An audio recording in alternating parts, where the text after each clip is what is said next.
Südpolshow.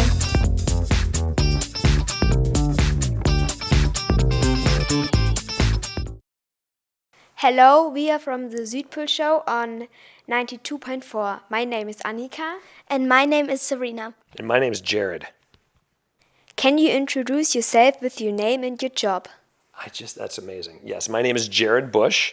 I am the writer-director of Zootopia 2. Why did you decide to choose a fox and a rabbit as main characters in Zoomania? That's a very good question. So, in the very first Zoomania, my directing partner, Byron Howard, had the idea to make it a fox and a rabbit because a fox and a rabbit are natural enemies in the natural world, meaning foxes go after rabbits. They don't like each other. And so in the first film, which is all about how a fox and a rabbit could ever become friends, he wanted them to be as far apart from each other as possible. And we also wanted them to be mammals because our story was all about a predator and a prey animal. And so fox and rabbit were the perfect pair for us. Do you have a pet or would you like to have one? Okay. I have 2 dogs, and I love them. They're very big. They are not very smart. They're very gross. But I will say that my whole life I've had a lot of different animals. So I've had snakes, frogs, lizards, squirrels. I had geckos, scorpion. So lots of different animals in my life. And 3 children, which are the biggest animals. Is there a character in Zoomania that is inspired by a real person or an animal?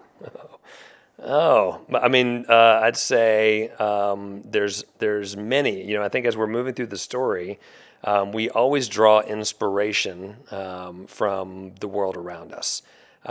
Without going into too many details, I will say that one of my really good friends growing up played on a volleyball team, and he was known as being the slowest person on that volleyball team, and his nickname was Flash.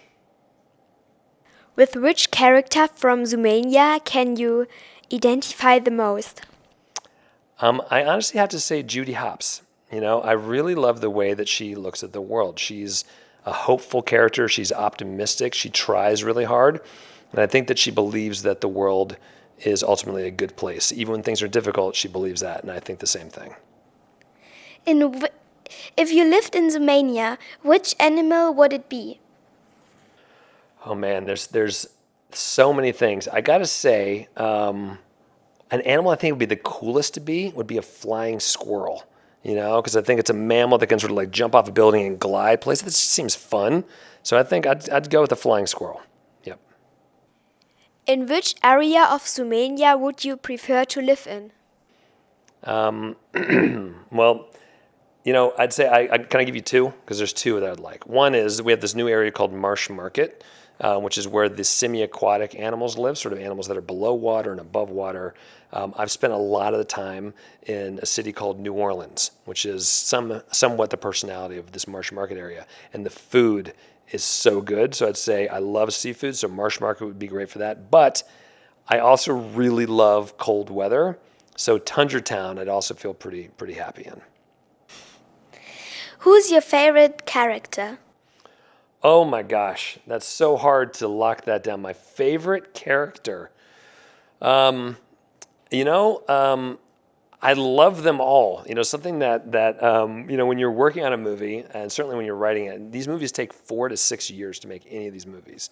You get to spend a lot of time with everyone, so they become like your best friends / children a little bit. So I don't have favorites among my children. I will say that characters, I think, in this new movie that's coming out, there's a new Mayor Windancer, who's ridiculous. He's a horse. He's sort of an actor turned politician. He's really funny. And we have this new beaver character named Nibbles, and she is very ridiculous. One of my favorite characters is Flash. Can you give us your best Flash impression, please? No problem.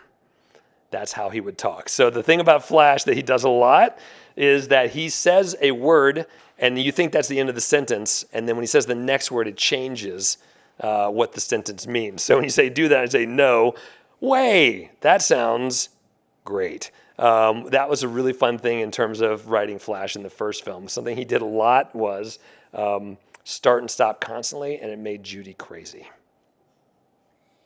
As a child, Judy dreamed of being a policewoman someday, and she made her dream come true. Did your childhood dream come true? Oh, man. You know, when I was growing up, I didn't actually know the path I wanted my life to take. So there's a lot of people that work at Disney Animation who know when they're younger than you are now, I want to work at Disney Animation. And I never knew that was possible for me. What I did know when I was your age, actually literally when I was 12, is that I love telling stories. I love to make movies. I didn't know that could be a job.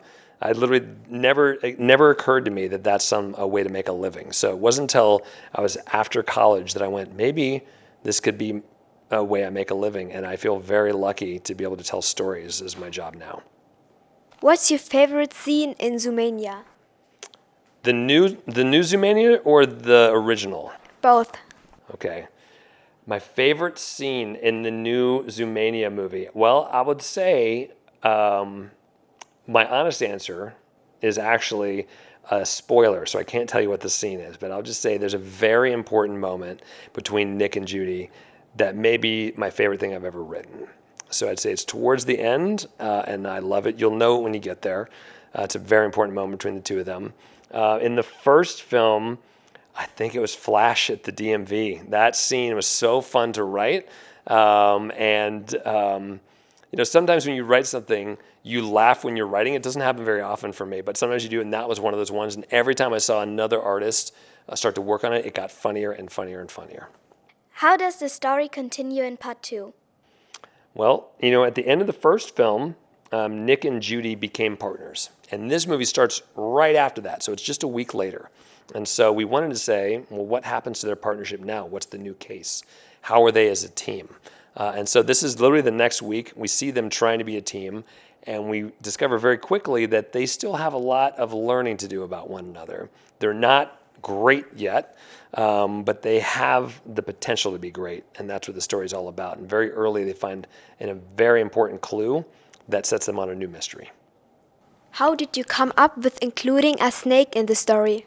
It's a great question. So even in the first movie, we thought about the idea that reptiles were in the world somewhere. We didn't see them in the first movie, but we knew reptiles existed. And so as we headed into this story, we thought, okay, well, if we're going to bring in reptiles, and this is really a story about differences, certainly the difference between Nick and Judy, but the difference between a mammal and what's the most different thing from a mammal is a reptile.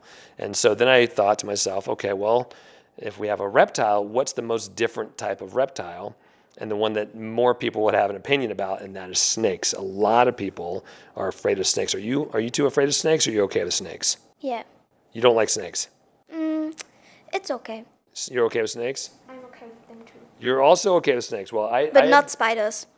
Right, so we're on the same page on that. Spiders, no good.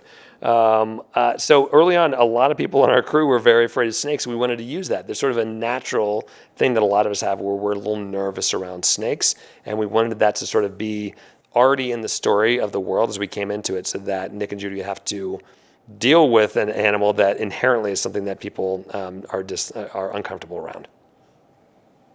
Why are reptiles forbidden to enter Zoomania?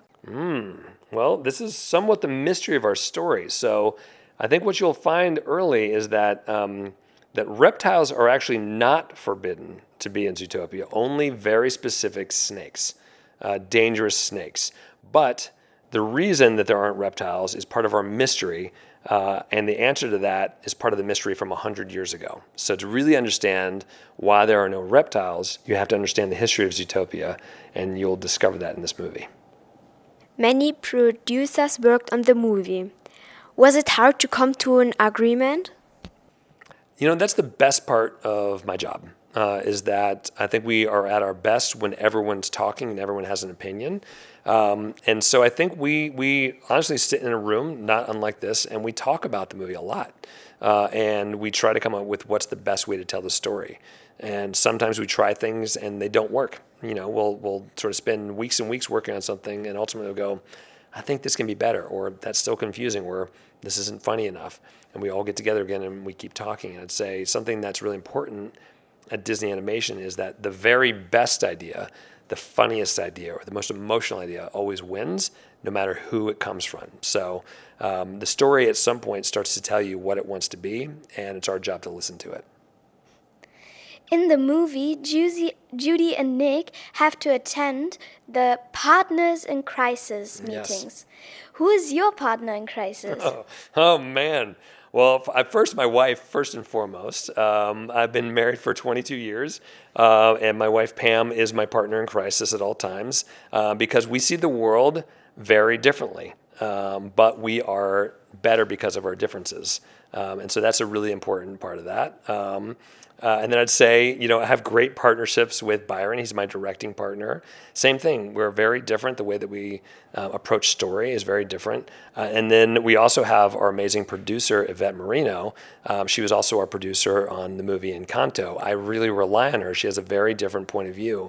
But I rely on those differences for me personally. I think that is helpful, as opposed to hearing only the way that you think, having someone else say, well, maybe try it this other way. To me, I find very important. Will Nick and Judy maybe get into a romantic relationship or just stay friends? This is a question that I get asked all the time. And I'd say, to me, one of the most fun things about this relationship is that you just love seeing these characters together. They're really, really fun. I see Nick and Judy as soulmates, meaning that they're destined to be close at all times. What that means in terms of romance or no romance, I think that's a lot of the times up to people's interpretation of what that is. So I'll say I won't answer that directly, but I'll just say I think that they are definitely better together. What was your funniest idea you ever had? My funniest idea I've ever had on this movie or just in my life? I think in your life. In my life. Oh, man. My funniest idea that I have ever had. Well, you know what? You'd have to ask, I think you'd have to ask my family that question, because a lot of the ideas that I come up with are really stupid. And I like stupid ideas very much. And I think a lot of what we do at Disney Animation is try to find ways to entertain each other and be really silly. That's a big part of our jobs.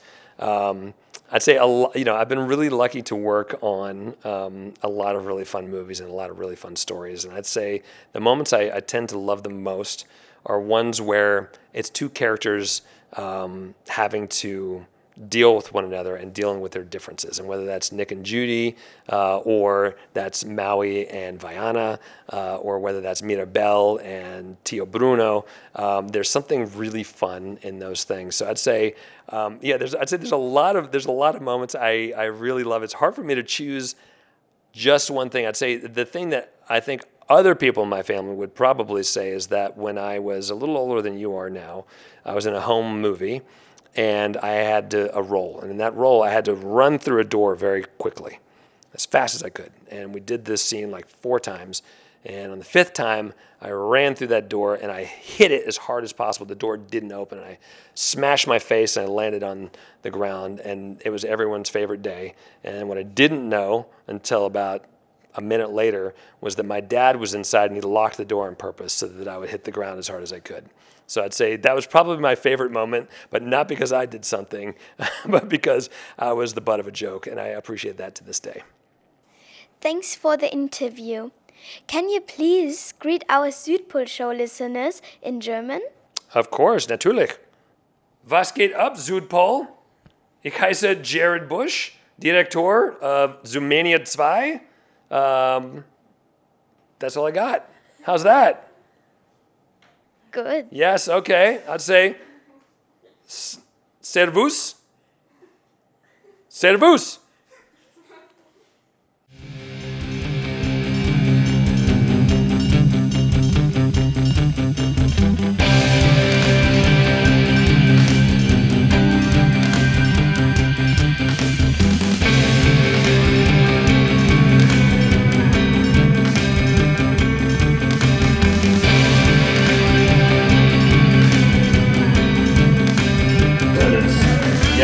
Okay.